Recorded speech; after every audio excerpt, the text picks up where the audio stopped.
Melissa's journey was just beginning when we introduced her to an addiction specialist. We're here with neuroscientist and author of Why Diets Fail, Dr. Nicole Avena, and you actually tested Melissa for sugar addiction. Right. So we were able to give Melissa a test to measure whether or not she showed signs of addiction.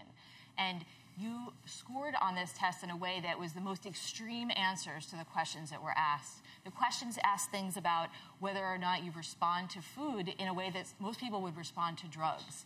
And so based on the answers to that quiz, it does appear that you do have an addiction to sugar. How do you know when you're truly suffering with an addiction? There are images of the brain and studies that have shown that when you overeat sugar, it lights up your brain in areas of the brain associated with reward and activity. It's very similar to what you'd see with someone who's doing cocaine.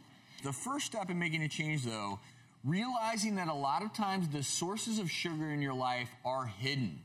And condiments are probably maybe one of the biggest culprits, right? I think so. One of the things we need to be mindful about is when we put salad dressing on, or if we use a little bit of barbecue sauce, that even if it says low fat or that it's all natural or healthy, that sometimes is code for it contains a lot of sugar.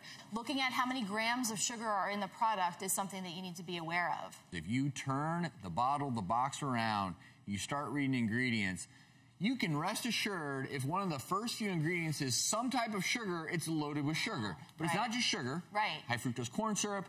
Right. We need to know that sugar isn't just sugar. It's things like cane syrup or even things like Florida crystals. That's actually a type of sugar. I think there's 56 different types of ingredients that are actually considered sugars. Melissa, I know that you've really had a rough road here. Dr. Avena is one of the best, and to help you keep track with your new lifestyle, she's agreed to provide you with nutrition coaching via Skype. So you've got the best of the best to help you out. Thanks so much, Dr. Avena, for being here. Keep up the great work. Such important work you're doing. And Melissa, we're rooting for you. Today is a life-changing day. This is when I start today. And thank you guys so much.